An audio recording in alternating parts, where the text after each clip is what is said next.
부모님의 동의도 없었고 오늘의 주인공은 김서연입니다. 1972년 겨울 서연이는 이 세상에 태어났습니다. 그러나 불과 11살이 되던 해 1984년 5월 그녀는 갑자기 프랑스로 보내졌습니다. 부모님의 동의도 없었고 작별 인사도 허락되지 않았습니다.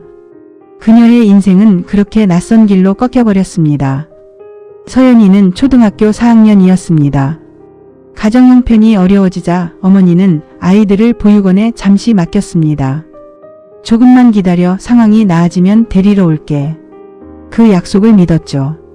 그러나 2년 뒤 서연이와 동생은 예고도 없이 비행기에 올랐습니다. 6학년을 갓 시작한 봄. 졸업도 하지 못한 채 그들은 낯선 땅으로 떠나야 했습니다. 그리고 그녀는 충격적인 사실을 알게 됩니다. 입양 서류에 부모님의 이름은 알 수 없음.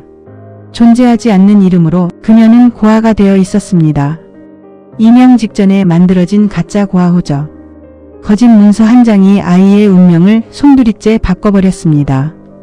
그 순간부터 김서연은 더 이상 아이가 아니라 수출품처럼 취급되는 하나의 숫자에 불과했습니다.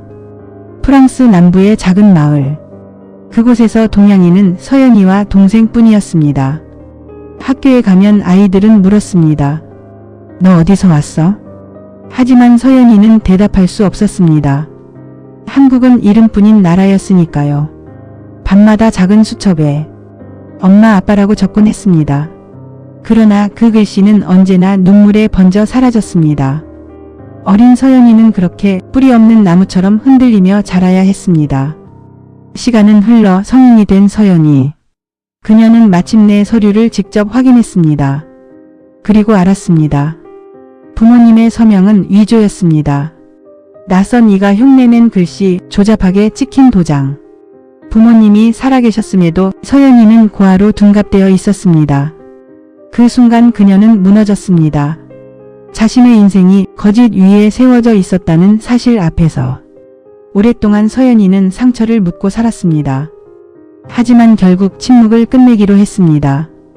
50대가 된 그녀는 한국 정부를 상대로 소송을 제기했습니다. 이건 단순한 보상을 위한 싸움이 아니었습니다. 다시는 같은 일이 반복되지 않도록 진실을 바로 세우기 위한 싸움이었습니다. 그러나 이건 서연 씨 혼자만의 이야기가 아니었습니다. 덴마크, 프랑스, 미국 전 세계 곳곳에서 수많은 한국인 임양인들이 같은 상처를 드러냈습니다. 평생 자신을 고아라 믿었던 사람들이 사실은 부모가 살아있었다는 걸 알게 되었고, 평생 사용하던 이름이 사실은 다른 아이의 것이었다는 사실도 밝혀졌습니다. 그들은 함께 목소리를 냈습니다. 왜 우리의 신분은 조작되었는가? 왜 부모가 있는 아이가 고아가 되었는가? 그리고 마침내 진실은 드러났습니다. 과거사정리위원회는 김서연 사건을 조사했고 부모 동의 없는 입양과 위조된 문서를 인정했습니다.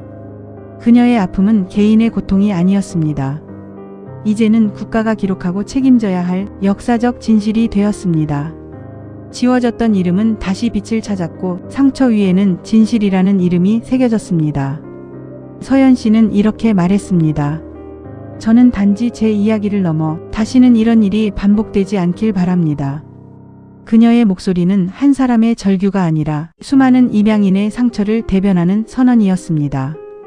내 의지와 상관없이 비행기에 올랐던 소녀. 그 여정은 깊은 상처로 시작됐지만 이제는 우리 사회의 책임으로 이어지고 있습니다. 우리는 더 이상 외면할 수 없습니다. 이들에게 진심으로 용서를 구하고 그들의 아픔을 함께 짊어져야 합니다. 우리가 그들의 아픔을 함께해야 하는 이유는 단 하나, 그들 역시 대한민국의 국민이기 때문입니다. 하루하루를 견디며 살아가는 우리의 동포이자 함께 미래를 만들어가야 할 우리 사회의 한 사람, 대한의 국민이기 때문입니다.